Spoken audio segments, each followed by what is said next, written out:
Semua murid, semua guru. Kita bisa bersama mengubah dunia. Percaya pada diri demi cita-cita. Belajar, bergerak, bermakna.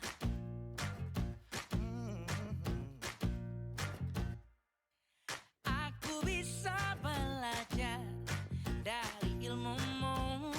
Oh, kamu bisa belajar dari yang ku tahu. Belajar, bergerak, bermakna. Yeah. Semua murid, Assalamualaikum warahmatullahi wabarakatuh. Yang saya hormati Bapak Kepala Sekolah SMP Eko, yang saya hormati Bapak Ibu Guru dan pegawai SMP Eko. Mari bersama sebelum kita ke kegiatan kita, adalah kita mengajarkan puji serta syukur kita kehadirat Allah Subhanahu wa Ta'ala, karena kita masih bisa diberikan kesempatan hingga siang hari ini sehingga kita bisa berkumpul di sini. Tidak lupa salam serta selawat tetap kita aturkan untuk junjungan Nabi besar kita Muhammad Sallallahu Alaihi Wasallam, para keluarganya, sahabat, hingga kita umatnya sampai yaumil akhir. Baik, Bapak Ibu, untuk tidak memperpanjang kata, kegiatan siang hari ini saya akan melakukan diseminasi atau penyebaran pemahaman tentang budaya positif. Baik, budaya positif atau ekosistem positif. Jadi setidaknya kita sudah sering mendengarkan apa itu budaya positif. Di situ ada gambar Bapak Ki Hajar Dewantara. Itu adalah petikan kalimat dari Bapak Ki Hajar Dewantara yang edit dari lampiran 1 dasar pendidikan pendidikan keluarga. Di situ kita ambil contoh perbandingannya dengan hidup tumbuh-tumbuhan seorang petani. Dalam hakikatnya sama kewajibannya dengan seorang guru atau pendidik yang menanam padi. Misalnya hanya dapat menuntun tumbuhnya padi. Dia dapat memperbaiki kondisi tanah, memelihara tanaman padi, memberi pupuk dan air, serta membasmi ulat-ulat atau jamur-jamur yang mengganggu hidup tanaman, padi dan lain sebagainya. Nah, dari kalimat Bapak Ki Hajar Dewantara ini kita bisa uraikan bahwa di sekolah itu diibaratkan sebagai tanah tempat kita bercocok tanam, sehingga guru harus mengusahakan sekolah itu menjadi aman dan nyaman bagi peserta didik, sehingga mereka bisa merasa aman dan nyaman ketika berada di sekolah. Sehingga kalau sekolahnya aman, nyaman, pengembangan karakter anak pun bisa berkembang dengan baik. Nah, contohnya seperti ini. Ekosistem pembelajaran yang dirancang untuk pemekaran diri anak hingga hadir anak yang pribadinya utuh. Jadi dengan demikian, salah satu tanggung jawab seorang guru adalah bagaimana menciptakan suatu lingkungan positif yang terdiri dari warga sekolah yang saling berkolaborasi antara guru, murid, serta orang tua, sehingga di sekolah anak merasa nyaman dan semangat untuk mengikuti kegiatan pembelajaran maupun proses-proses lainnya. Baik, untuk diketahui pertama, untuk pengembangan budaya positif ini ada beberapa konsep yang harus kita pelajari. Di antaranya yaitu perubahan paradigma belajar, yang kedua disiplin positif, yang ketiga nilai-nilai kebajikan, yang keempat kebutuhan dasar manusia, yang kelima motivasi perilaku manusia, yang keenam posisi kontrol seorang guru, yang ketujuh keyakinan kelas, yang kedelapan segitiga restitusi. Baik Bapak Ibu, pembelajaran dengan paradigma baru.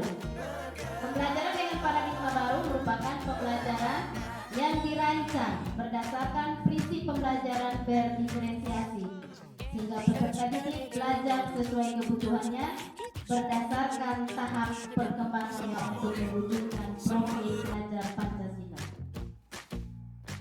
Baik, Bapak Guru, Bapak Ibu Guru, ini adalah miskonsepsi tentang teori kontrol.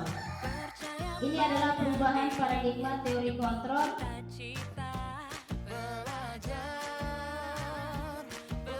ini merupakan dapat dari Bapak Dr. William Glasser. Di situ dia mengatakan bahwa ilusi guru mengontrol murid, kemudian ilusi bahwa kritik dan membuat orang merasa bersalah dapat menguatkan karakter. Kemudian yang berikut, ilusi bahwa semua penguatan positif, efektif dan bermanfaat.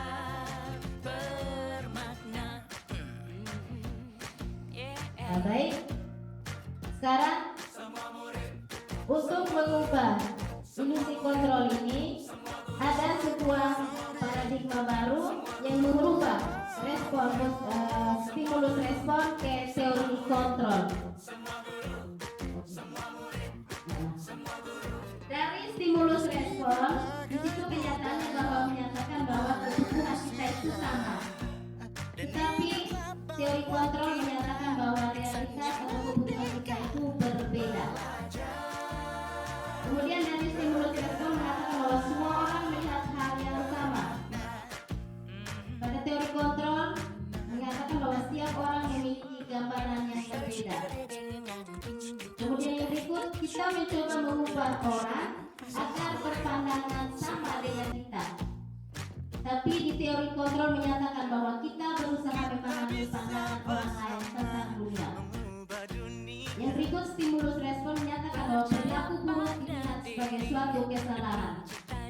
Sementara di teori kontrol menyatakan bahwa semua perilaku memiliki tujuan. Stimulus respon menyatakan bahwa orang lain bisa mengontrol saya. Kalau di teori kontrol menyatakan bahwa hanya Anda yang bisa mengontrol diri Anda. Kemudian yang selanjutnya, stimulus respon menyatakan bahwa saya bisa mengontrol orang lain. Tapi di teori kontrol menyatakan bahwa Anda tidak bisa mengontrol orang lain. Yang berikut, pemaksaan ada pada saat wujudkan gagal. Tapi di teori kontrol menyatakan bahwa kolaborasi dan konsensus menciptakan pilihan baru. Yang berikut terakhir, stimulus respon menyatakan bahwa model berpikir menang kalah. Tetapi pada teori kontrol menyatakan bahwa model berpikir menang-menang. Baik Bapak Ibu, sekarang kita masuk ke konsep yang pertama yaitu disiplin positif. Jadi disiplin, kata disiplin itu berasal dari kata disiplina yang artinya belajar. Disiplin mengacu pada disiplin diri yang memiliki tanggung jawab terhadap apa yang dilakukannya berdasarkan nilai-nilai yang diyakini. Kemudian disiplin positif merupakan salah satu cara penerapan disiplin yang bertujuan untuk menumbuhkan kesadaran serta memberdayakan peserta didik tanpa imbalan penghargaan atau reward, ancaman, aturan maupun hukuman. Kemudian kita sebagai pendidik, tujuan kita hanyalah menciptakan peserta didik yang memiliki disiplin diri, sehingga mereka berperilaku mengacu kepada nilai-nilai kebajikan universal dan memiliki motivasi intrinsik atau motivasi dari dalam diri dalam perubahan perilaku ke arah yang lebih baik. Jadi Bapak Ibu, ini adalah contoh nilai-nilai kebajikan dari beberapa institusi atau organisasi. Di antaranya profil pelajar Pancasila, kemudian yang berikut Ibo Primary Leaders Program atau PEP, dan keterampilan hidup atau life skill. Untuk contoh nilai kemanusiaan kebajikan ini ada 6 institusi atau organisasi, tapi di sini kita hanya ambil 3 contoh. Yang pertama dari profil pelajar Pancasila, kita sudah tahu bersama bahwa profil pelajar Pancasila ini ada 3 dimensi, diantaranya 1, beriman dan bertakwa kepada Tuhan Yang Maha Esa dan berakhlak mulia. Kemudian yang berikut, yang kedua, berkebinekaan global. Yang ketiga, gotong royong. Keempat, mandiri. 5, kemampuan kreatif, dan yang keenam bernalar kritis. Kemudian contoh nilai kebajikan dari institusi atau organisasi Ibo Primary Year Program atau PYP, yaitu ada 12 nilai kebajikan yang diterapkan oleh mereka di lingkungan organisasi atau institusi mereka, yaitu 1. Toleransi, 2. Rasa hormat, 3. Integritas, 4. Mandiri, 5. Menghargai, 6. Antusias, 7. Empati, 8. Keingintahuan, 9. Kreativitas, 10. Kerjasama, 11. Percaya diri, 12. Komitmen. Kemudian yang berikut contoh nilai kebajikan dari institusi atau organisasi keterampilan hidup atau life skill, yaitu 1. Dapat dipercaya, 2. Lurus hati, 3. Pendengar yang aktif, 4. Tidak merendahkan orang lain, yang kelima memberikan yang terbaik dari diri. Jadi itu adalah contoh-contoh nilai kebajikan yang bisa kita terapkan di sekolah. Jadi yang berikut adalah kebutuhan dasar manusia. Jadi Bapak Ibu, kebutuhan dasar manusia adalah segala sesuatu yang kita lakukan untuk mendapatkan apa yang kita inginkan. Jadi seluruh tindakan yang kita lakukan itu memiliki tujuan tertentu, dan semua usaha terbaik yang kita lakukan adalah dalam rangka agar kebutuhan dasar kita terpenuhi dengan baik. Kebutuhan kita atau kebutuhan dasar manusia berikut, yaitu 1. Belonging, yaitu cinta kasih.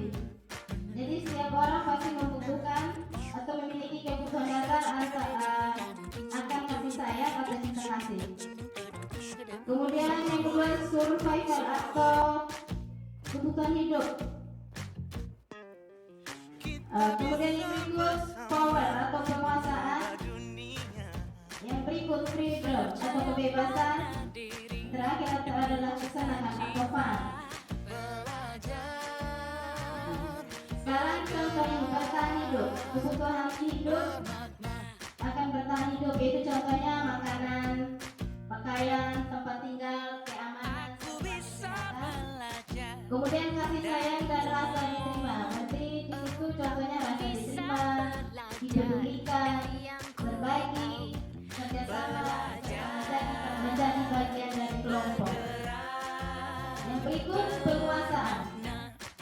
Contohnya harga diri, keinginan untuk dianggap, memimpin, berprestasi, diakui dan didengar. Kemudian yang berikut adalah kebebasan. Kebutuhan akan kebebasan contohnya mandiri, memiliki pilihan, mencoba hal baru, serta mampu mengendalikan arah dirinya.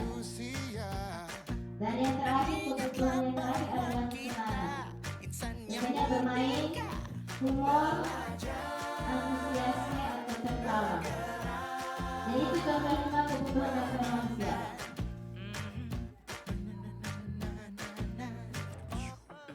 Sekarang kita masuk ke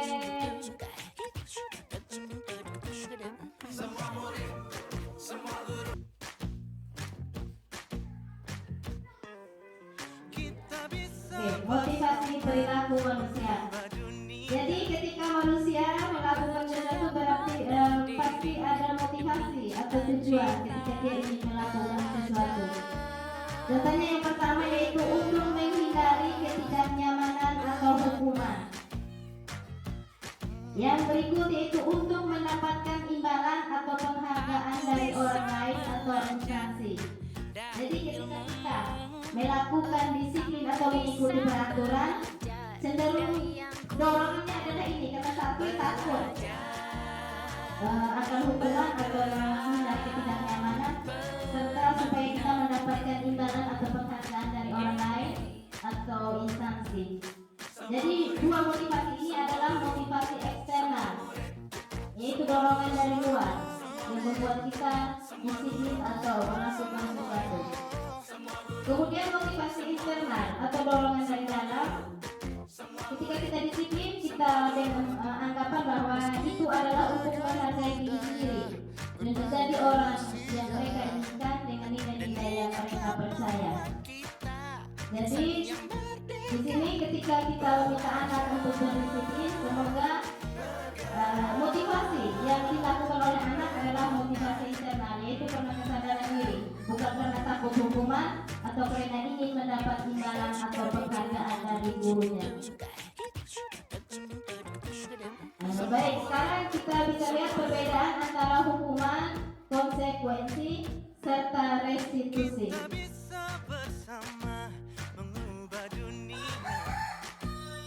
Kalau mengenai hukuman itu tidak terencana atau tiba-tiba.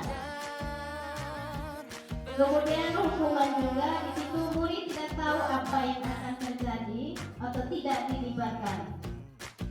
Kemudian yang berikutnya itu bersifat satu arah, itu adalah hukuman. Kemudian konsekuensi.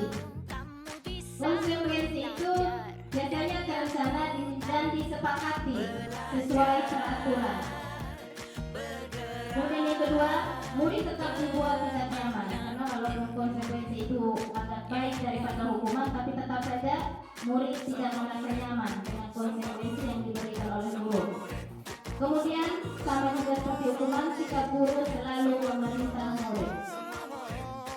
Kemudian sekarang adalah restitusi. Restitusi ini adalah proses menciptakan kondisi bagi murid untuk memperbaiki kesalahan dan proses kolaboratif yang mengajarkan murid untuk mencari solusi sendiri. Jadi hukuman, konsekuensi, restitusi ini adalah biasanya berupa hukuman atau pelajaran yang biasa kita berikan kepada murid ketika murid tidak berdisiplin atau melakukan kesalahan. Tapi dari ketiga ini bagi kita guru yang lebih bagus itu adalah restitusi. Jadi ketika anak melakukan kesalahan, kita tidak langsung memberikan hukuman atau konsekuensi, tetapi di situ kita membuat agar anak itu bisa menyadari akan kesalahannya, kemudian mereka mau mengubahnya. Nah, sekarang kita masuk ke konsep yang keenam, yaitu tentang 5 posisi kontrol. Posisi kontrol di sini adalah bagi guru. Bagaimana ketika kita menghadapi murid, ketika murid sedang melakukan kesalahan atau tidak disiplin, biasanya kita mulai sudah mengontrol murid. Nah, di sini ada 5 kontrol murid. Kira-kira yang pantas untuk kita guru itu ketika berhadapan dengan anak yang bersalah, kontrol mana yang seharusnya kita gunakan? Nah, yang pertama sebagai penghukum.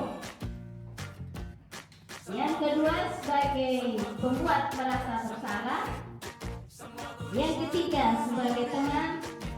Yang keempat sebagai pemantau. Yang kelima sebagai manajer. Nah, ini adalah contoh-contoh kalimat yang biasa kita gunakan ketika anak berbuat salah. Nah, sekarang kira-kira coba Bapak Ibu lihat, kira-kira posisi kontrol apakah aku? Nah, kalimatnya contoh seperti ini. Saya kecewa sekali dengan kamu. Nah, kira-kira kalimat yang digunakan ini adalah posisi kontrol yang mana? Apakah sebagai teman, pembuat merasa bersalah, pemantau, atau manajer? Nah, ya, pembuat merasa bersalah. Dan ketika guru menyatakan itu, berarti muridnya dia akan merasa, wah ternyata saya sudah mengecewakan bapak ibu guru saya. Ya, sekarang yang berikut, kamu tidak pernah benar melakukannya. Ya kurang. Biasa selain dengan kata-kata yang digunakan, biasanya ekspresi orang yang memberi hukuman itu biasanya dengan suara yang keras, matanya mulai melotot, dengan cakar pinggang. Biasanya seperti itu. Kamu tidak pernah benar melakukannya, sambil menunjukkan jari, ya seperti itu. Ya, gayanya kan kalau sedang marah atau memberi hukuman. Yang berikut, apa rencanamu untuk menyelesaikan masalah ini? Bagi apa? Ya. Yang berikut, apa rencanamu untuk menyelesaikan masalah ini? Ini contohnya bagusnya adalah pemantau. Ya. Yang berikut, ayolah lakukan demi bapak ibu ya. Ini biasanya kalimat-kalimat digunakan oleh guru yang menganggap bahwa muridnya itu adalah seperti temannya. Ya, biasanya kalimatnya seperti itu. Ayolah demi ibu atau demi bapak, seperti itu. Yang terakhir yaitu kalimat yang menyatakan bahwa kamu tidak pernah mendapat nilai jika tidak mengerjakan tugas. Apa nih? Kamu tidak pernah mendapat nilai jika tidak mengerjakan tugas. Percaya pada diri demi cita-cita. Ya, jadi pemantau atau penghukum dan pemantau itu sama. Pemantau itu dia memberikan hukuman, tetapi dia tetap mengarah kepada peraturan. Jadi dia hanya melihat saja. Kira-kira kesalahan apa, kemudian kesalahan yang dilakukan ini biasanya apa konsekuensinya. Jadi supaya Bapak Ibu ketahui, posisi kontrol mana yang harusnya seorang guru lakukan, itu adalah sebagai manajer. Ketika siswa melakukan kesalahan, kita tidak langsung memvonisnya, tetapi kita berusaha mencari tahu apa penyebabnya atau apa alasan dia melakukan kesalahan. Kemudian anak sendiri harus juga dia bisa memecahkan masalahnya. Kira-kira ketika dia melakukan kesalahan ini, nilai apa yang sudah dia langgar. Jadi seperti itu. Baik, sekarang kita masuk ke konsep yang ketujuh, yaitu tentang keyakinan kelas. Kenapa harus keyakinan kelas? Mengapa keyakinan kelas? Mengapa bukan peraturan kelas? Ada Bapak Ibu yang bisa ini? Kenapa harus keyakinan kelas? Kenapa bukan peraturan kelas? Karena selama ini yang kita pakai adalah peraturan.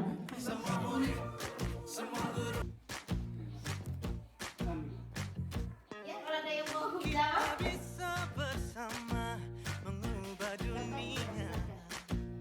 Percaya pada diri Kalau demi saya cita-cita.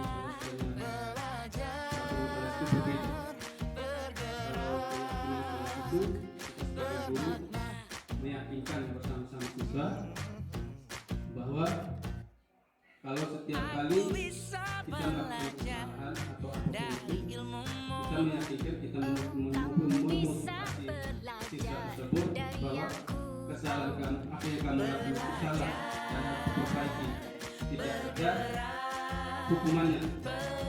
Kalau peraturan kelas itu kalau siswa melakukan kesalahan itu tampaknya itu akan kena hukuman. Karena peraturan kelas itu biasanya disusun itu ada hukuman. Ya, baik, nanti mau terima kasih. Ada yang mau menambahkan? Baik, kita lanjut. Lanjut ke berikutnya. Inilah perbedaan antara keyakinan kelas dengan peraturan. Sebelumnya supaya kita ketahui bersama bahwa peraturan kelas itu biasanya dibuat oleh atasan atau yayasan. Seperti itu. Biasanya dibuat oleh kepala sekolah atau mungkin kepala yayasan, di mana setiap orang yang berada di situ harus menaati peraturan tersebut. Tapi keyakinan kelas ini dibuat di dalam kelas atau kelompok dengan berdasarkan kolaborasi atau kerjasama antara guru kelasnya atau wali kelas dengan anak-anak. Mereka sendiri yang menemukan kira-kira keyakinan kelas apa atau kelas apa yang akan mereka buat.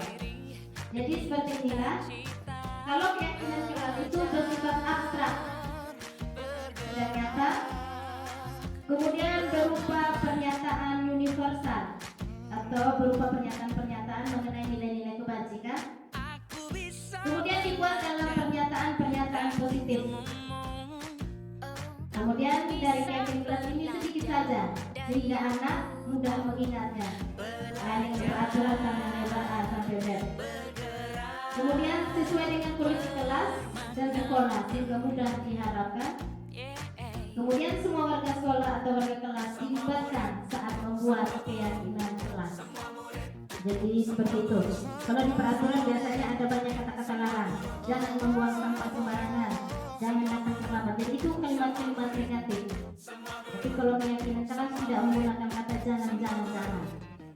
Jadi seperti itu pengertian yang menggunakan kalimat-kalimat atau nilai-nilai universal. Hanya berupa pernyataan saja. Baik, sekarang kita masuk ke konsep yang terakhir, yaitu segitiga restitusi. Jadi restitusi tadi ini adalah proses penyelesaian masalah ketika anak melakukan kesalahan. Kemudian anak dan guru melakukan dialog agar dapat menghasilkan murid yang mandiri dan bertanggung jawab. Jadi segitiga restitusi ini bisa Bapak Ibu kita semua terapkan di sekolah ketika menghadapi anak yang bermasalah. Dengan tadi patokannya adalah sebuah teori kontroversial sebagai manajer. Nah, segitiga restitusi ini menjadi Bapak Ibu yang itu ada segitiga sama kaki. Di bagian bawahnya itu adalah menstabilkan identitas. Jadi ketika anak berbuat salah, kita tidak langsung memvonis kamu kenapa bisa berbuat begitu. Kamu sudah kayak contohnya memukul teman atau apa. Jadi tidak, kita hanya menanyakan dulu. Kira-kira kenapa kamu bisa berbuat begitu? Terus kita menyatakan bahwa tidak apa-apa, karena semua orang itu punya masalah. Atau setiap orang tidak ada yang benar, tidak ada yang sempurna. Karena semua orang bisa berbuat salah. Jadi ketika anak bersalah kita tahu begini. Jadi tidak boleh, kita nyatakan saja dengan cara menstabilkan identitas, yaitu kita menyatakan bahwa tidak apa-apa. Karena tidak semua orang itu sempurna, karena semua orang biasanya melakukan kesalahan. Ada contoh kalimat lain, kamu bukannya satu-satunya yang pernah melakukan hal ini. Setiap orang pasti pernah melakukan kesalahan. Itu adalah kalimat-kalimat yang bisa kita gunakan untuk menstabilkan identitas anak ketika anak berbuat salah. Kemudian yang berikut adalah validasi kebutuhan atau tindakan. Terus seperti tadi motivasi, ketika anak berbuat salah itu pasti ada kebutuhan yang dia inginkan. Jadi ketika anak berbuat salah kita jangan langsung ini, kita tanya, kita lihat mungkin ada kebutuhan yang tidak terpenuhi sehingga dia melakukan hal itu. Mungkin saja dia mengganggu temannya, kita tanya kira-kira apa, mungkin saja dia bilang saya senang itu ketika dia marah atau ketika dia menangis. Berarti dia ingin senang, tapi senang dengan cara membuat anak orang menangis. Seperti itu. Jadi setiap anak yang melakukan kesalahan pasti ada kebutuhan yang ingin dia penuhi. Jadi kalimatnya yang bisa kita lakukan, bisa kita ucapkan, yaitu adalah adakah cara yang lebih efektif untuk mendapatkan apa yang kamu butuhkan? Atau kita tanyakan kira-kira apa alasan yang membuatmu sehingga kamu bisa berbuat seperti itu? Jadi yang berikut yang terakhir adalah menanyakan keyakinan. Setelah menstabilkan identitas dan menanyakan kebutuhan apa yang dia ingin atau validasi kebutuhan atau tindakannya, kemudian kita menanyakan keyakinan. Kira-kira ketika kamu melakukan kesalahan itu kira-kira nilai apa yang sudah kamu langgar? Contohnya mengganggu teman. Nah di situ kita tanya kira-kira nilai apa yang sudah kamu langgar atau keyakinan apa yang sudah kita buat ketika kamu langgar dalam hal ini mengganggu teman. Kita pasti bilang menghargai sesama temanku. Nah seperti itu. Itu adalah nilai-nilai kebajikan. Kemudian atau mungkin anak datang terlambat. Kamu kira-kira kenapa saya datang terlambat? Terus dia bilang mungkin saya main HP dulu, terus nonton sinetron sampai larut malam. Nah, kira-kira kita tanya, kira-kira yang kamu lakukan ini, yang kamu datang terlambat ini salah atau tidak? Pasti dia akan menjawab, apa yang sudah kamu langgar? Pasti dia akan berkata bahwa disiplin bu, bagus, disiplin waktu. Nah disitulah ketika kita menyelesaikan masalah anak, kita menggunakan segitiga restitusi. Jadi di situ proses dialog antara guru dan murid sehingga menghasilkan murid yang mandiri dan bertanggung jawab. Nah untuk yang terakhir kita bisa lihat contoh penyelesaian masalah dengan menggunakan segitiga restitusi.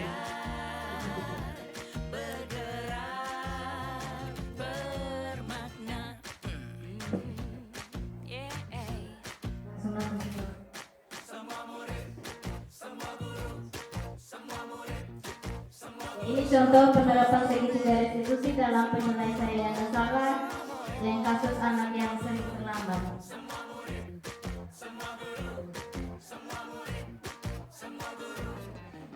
Meski berbagai budaya, berbagai usia, Dan ingatlah bahwa kita insan yang merdeka. Belajar, bergerak, bermakna.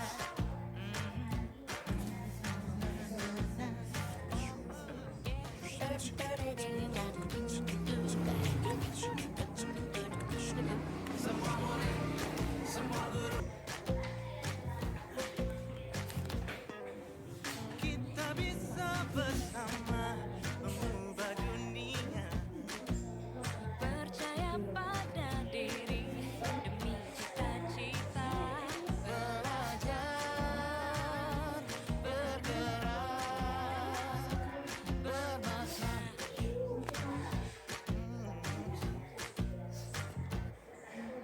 Aku bisa belajar dari ilmumu. Oh, kamu bisa belajar dari yang ku tahu. Belajar, bergerak, bermakna.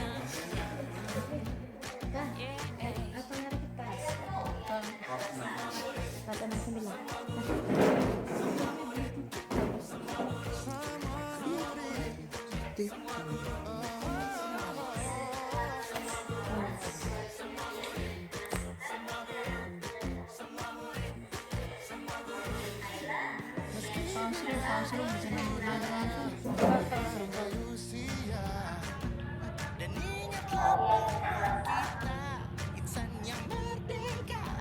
Belajar,